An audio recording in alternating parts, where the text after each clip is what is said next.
Are you personally liable for business debts? UK Director's Guide 2025. When you start a limited company, it's easy for the lines to become blurred. You pour your time, money, and worries into the business, and before long, it feels as if you and the company are one and the same. But here's the trap. When business gets tough, many owner-managers panic and treat company debts as if they were personal debts. It's a common story, particularly in small family-run firms, where every resource is at stake and success means more than just a payslip. But remember, legally, your company and you are two separate entities. That's the whole point of a limited company. So when it comes to debt, draw the line. Business debt isn't your personal debt, unless you've signed something making it so. Understanding limited liability protection in the UK. The corporate veil, your shield as a director. Limited liability offers important peace of mind for UK company directors. Generally, you as a director won't be personally responsible for your company's debts. Remember, the company is a separate legal entity from you. That's a key principle of UK company law. Recent 2025 statistics show the following. Directors are usually protected from personal liability for corporate debts because of the limited liability structure. The typical UK SME director currently faces a potential personal liability of £194,499 due to personal guarantee demands. In the second quarter of 2025, 45% of business loans were unsecured, indicating that personal guarantees are becoming more widespread. What is a personal guarantee? Why it matters for UK business owners. If you run a business, you've probably found yourself blurring the lines between company debts and personal spending, especially when times get tough.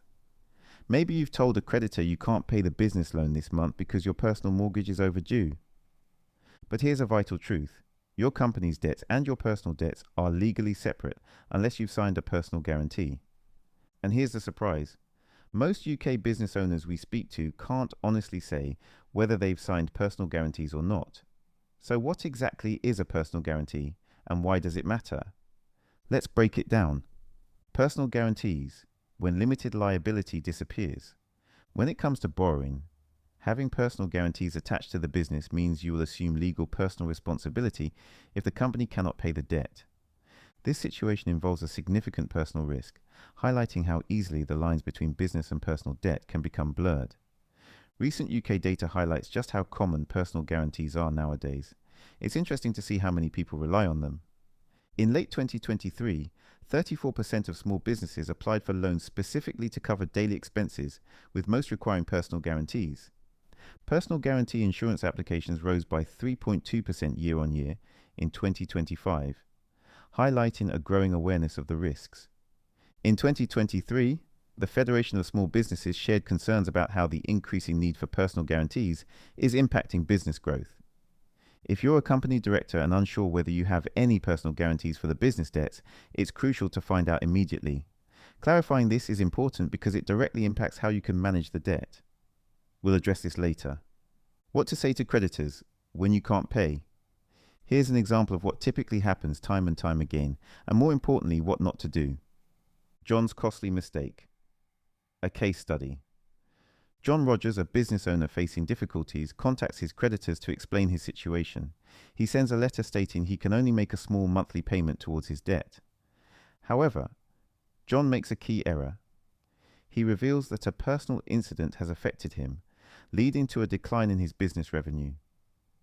He mentions needing to cover his mortgage, which leaves no funds for the business debt, and he signs off as simply as John Rogers. Wrong move, John. By mixing his personal situation with the business, John did the following. Made his personal problem the creditor's business. Gave away personal information the creditor didn't ask for and will gladly accept. Shifted the focus away from the company's financial position, which is what matters in a limited company setup. Keep in mind that creditors usually don't write letters directly to individuals like John. Instead, they often address their letters to the directors, or specify a name like John Rogers, directorate business name. These creditors are experienced and understand that John isn't required to share personal details. However, they're always happy to listen if he's willing to share more. The more he opens up, the more ammunition they have. Result? Instead of accepting John's payment offer, the creditor will almost certainly do the following.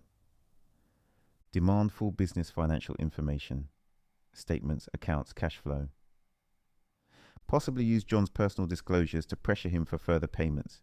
Reject or delay any payment proposals until they have far more information than needed. The extra risks John has created. If John has signed a personal guarantee, his letter makes it even easier for the creditor to come after him in person. By sharing personal finances, John may prompt more aggressive recovery action from the creditor. He could pressure himself into using personal savings or taking a personal loan to pay a business debt, which is unnecessary and risky. Due to John's misunderstanding about the debt, there is also a significant risk that John might use his own money or take out a personal loan to cover it. This is not an uncommon move and is entirely unnecessary. What should John have done differently? 1. Always speak as the business, not yourself. Instead of sharing his personal situation, John should have written on behalf of the company, representing himself as the director. For example, John Rogers, Director, business name. Remember, in a limited company, the director is an employee, not the business itself. If John leaves, someone else can take on that role. Don't blur the lines. Keep your communication professional and official. 2nd, share only business financial information.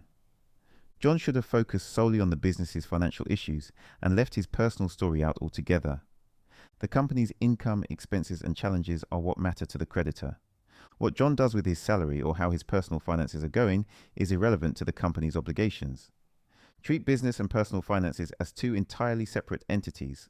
The bottom line, maintain clear boundaries in each conversation. Your responsibility is to safeguard yourself and the company by avoiding sharing personal information when communicating with business creditors. What happens if you have a personal guarantee? The bank will decide when and if it wants to approach you directly to take responsibility for the business debt. If the bank contacts you directly to recover the debt, you must cooperate with the bank to find a solution. When personal guarantees crystallize. Personal guarantees typically crystallize when the following happens. The company becomes insolvent. The company enters formal liquidation. The company defaults on loan repayments. The lender decides to call in the guarantee. Recent case law indicates that HMRC and other creditors are increasingly pursuing directors personally when they have valid grounds. In 2025, notable cases have emerged where directors face personal liabilities exceeding £100,000 for company tax debts. What happens if there's no personal guarantee? If your business qualifies for credit on its own and you haven't signed a personal guarantee, rest assured that the debt belongs to the company, not to you. The bank cannot pursue you personally. They must deal with the company as a separate legal entity. The company is regarded as its own person. If the business defaults, the bank's recovery actions are generally limited to the company assets. Business debts are not the same as consumer debts. Business borrowing isn't governed by the Consumer Credit Act, so certain consumer protections are not available. However, personal liability also does not apply. If a county court judgment, CCJ, is issued against a company's debt, it only affects the company's credit rating, not yours as a director or individual. Exceptions only apply if you have personally guaranteed the debt, acted fraudulently, or abused your position. Otherwise, the corporate veil remains intact. The shareholder exception. What are you really liable for? There's one small exception to limited liability, your shares. As a shareholder in a limited company, your liability is limited to the value of your shares. For example, if you own £1,000 worth of shares, you may be required to pay that amount if the company is wound up and your shares have not been fully paid for. You never have to pay more than your total share value, and you're not liable for any other company's debts with your own money. In practice, most small companies value their shares at only £1 or £100, meaning the risk is typically low. Other scenarios where personal liability can arise. Directors can become personally liable in these specific circumstances. Fraudulent trading, intentionally misleading creditors, customers, or investors.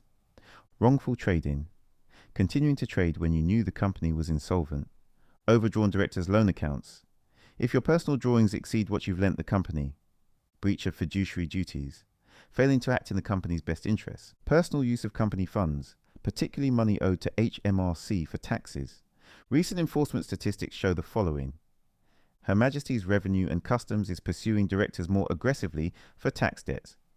Personal liability notices are being issued more frequently. Directors are facing disqualification for up to 15 years for serious breaches. The Real Debt Guy's final thoughts. When it comes to limited company debt, here's your golden rule. Never mix your personal finances with those of your business. Only accept personal liability if you have legally agreed to do so, never by default or out of panic. Remember, you and your limited company are not the same person. That's the whole reason limited companies exist. If you're a director, make sure to keep that role clear in everything you do and say. This helps prevent accidentally slipping back into sole trader mode, which can cause confusion and personal risk. Just like what happened to John. Key takeaways for UK directors. Remember these crucial points. Limited liability protects you in most circumstances. Don't give up this protection unnecessarily. Always make sure you're aware if you've signed personal guarantees, as they are the main exception. Keep your business and personal finances separate in all dealings with creditors. Document everything properly and communicate as a company director, not personally, building your financial knowledge. You might also find it useful to visit our financial education section to build your knowledge and confidence in managing your business and personal finances. The key point to remember is the importance of clearly understanding the legal separation between yourself and your limited company. Don't let any confusion about this basic principle put your personal assets in danger. When you're unsure, keep the corporate veil in place. It's there to safeguard you.